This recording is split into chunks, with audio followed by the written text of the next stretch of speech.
আমার জীবনে আমি 1.5 বছর বেকার ছিলাম। আমার দোকান আগের ভাঙিয়া ফেলানোর পর 1.5 বছর বেকার ছিলাম। আমি জানি যে বেকার জিনিসটা কত কষ্টকর। বেকার থাকলে মানুষের কিছুই থাকে না, সবাইদের ব্যবসা করার এবিলিটি নাই। কারণ এখন যেই হিসাব, একটা দোকান লইতে গেলে, বড় বড় একটা দোকান লইতে গেলে 10 লাখ 15 লাখ টাকা অ্যাডভান্স লাগে, অগ্রিম লাগে। সেটা অনেকের এবিলিটি নাই। এরপর ব্যবসা করতে গেলে আর 5-7 লাখ টাকা লাগে। আমি মোটামুটি লাখ টাকাতে ব্যবসা শুরু করছি। এখন আমার ব্যবসা করতে দেখা যাচ্ছে 20 লাখ টাকার ব্যবসা করা যাবে না। নতুন মানুষ আসলে 20 লাখ টাকা পারবে না। আমি বর্তমানে ঘড়ি চশমা ব্যবসা করি। এর আগে আমি দর্জি কাজ করতাম। কাজ করার পরে এখানে দোকান লইছি, দেওয়ার পর আমি ব্যবসা করতেছি। ইনশাল্লাহ ভালোই ছিল আগে, এখন একটু ব্যবসা খারাপ না। আগে ব্যবসা ভালো ছিল। আমি তো 2008 সালে ব্যবসা শুরু করছি। কামরাঙ্গীরচরে প্রথমে ঘড়ির ব্যবসা ছিল আমার। আর এখন মোটামুটি আগে একটাই ছিল দোকান, এখন মনে করেন দোকান হয়েছে 15টার মতো। বেচা কিনা আগের থেকে অনেক কমে গেছে। আর এমন দেশের পরিস্থিতি খারাপ, ব্যবসা বাণিজ্য ভালো না।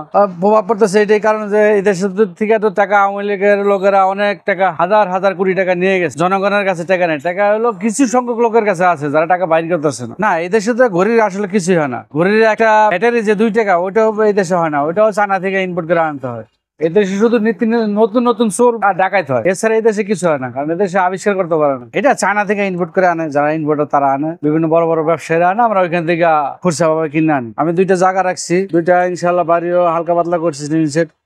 হাফ বিল্ডিং করছি, একটা টিন সেট করছি। আলহামদুলিল্লাহ আগে ভালো ছিল, এখন তো খারাপ, আবার ভালো হইতে পারে। হ্যাঁ, এই ব্যবসা দিয়ে মোটামুটি তো 18-20 বছর হয়ে গেছে। এটা আমার মামা করতো প্রথমে। ওই মামা একটু দোকান খুলতো না, ঠিক মতো খুলতো না। পরে ওই মামা আবার, মামার বড় ভাই ছিল, আমার বড় মামা ছিল, উনি এখন মারা গেছে। উনি আমার ব্যবসাটা দিয়ে গেছে আর কি, যে তুই এটা কর। আমি এই থেকে শুরু করলাম। ইনশাল্লাহ আমি সাকসেস। আমাদের এখানে তো এলাকা ভিত্তিক দোকান, তো এখানে ওরকম দামি করে চলে না, মোটামুটি ভালো করে আর কি। মোটামুটি যেগুলা 500, 1000, 200, 300 বিভিন্ন দামের পাওয়া যায়। লোকাল সব ধরনের ঘড়ি পাওয়া যায়। রাডো, নেভিফো, টুইস্টার, কেসিও, সেস, বিভিন্ন ধরনের রোসরা, অনেক ধরনের টাইটান, বিভিন্ন ধরনের ঘড়ি আছে। সব ঘড়ির চাহিদা একটু, চেইনওয়ালা ঘড়ির বেশি চাহিদা, বেইলালা একটু কম চাহিদা। এইটাই মেয়েদের ঘড়ি অবশ্যই তো আছে। আমার পিছনে তো মেয়েদের ঘড়ি, ওইটা মেয়েদের ঘড়ির কোনো নাম থাকে না ওইটা।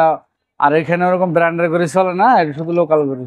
বেকার তো এখন আর মানুষ ওরকম নাই, কারণ বেকার থাইকা তো লাভ নাই, বেকার থাকলে লস। আমার জীবনে আমি 1.5 বছর বেকার ছিলাম। আমার দোকান আগের ভাঙিয়া ফেলানোর পর 1.5 বছর বেকার ছিলাম। আমি জানি যে বেকার জিনিসটা কত কষ্টকর। বেকার থাকলে মানুষের কিছুই থাকে না, সবাইদের ব্যবসা করার এবিলিটি নাই। কারণ এখন যেই হিসাব, একটা দোকান লইতে গেলে, বড় বড় একটা দোকান লইতে গেলে 10 লাখ 15 লাখ টাকা অ্যাডভান্স লাগে, অগ্রিম লাগে। সেটা অনেকের এবিলিটি নাই। এরপর ব্যবসা করতে গেলে আর 5-7 লাখ টাকা লাগে, অনেকে পারে না। আমি মনে করি যে এখন কিছু তো একটা করে খাওয়া, চাকরি করে খাওয়া বা যে কোনো একটা কিছু করে খাওয়া, সবাই তার ব্যবসা করবে এমন তো কোনো কথা না। আপনি প্রথম টাকা লাগবে, তারপর প্রতিষ্ঠানের মতো দোকান লাগবে, তারপরে আপনি ব্যবসা শুরু করবেন, মাল কিনে আনবেন।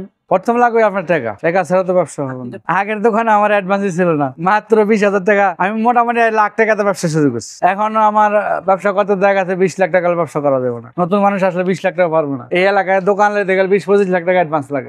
এখন কমে গেছে গা, এখন আর বলে লাভ নাই। এখন শুধু খাইয়া দেয় বাইসে থাকাটাই কষ্ট। আর সব জিনিসের দাম বাড়িয়ে গেছে গা, সমস্যা, বিভিন্ন ধরনের সমস্যা। এটা হলো আপনার ঢাকা কামরাঙ্গীরচর শিক্ষণ ব্রিজের সাথে।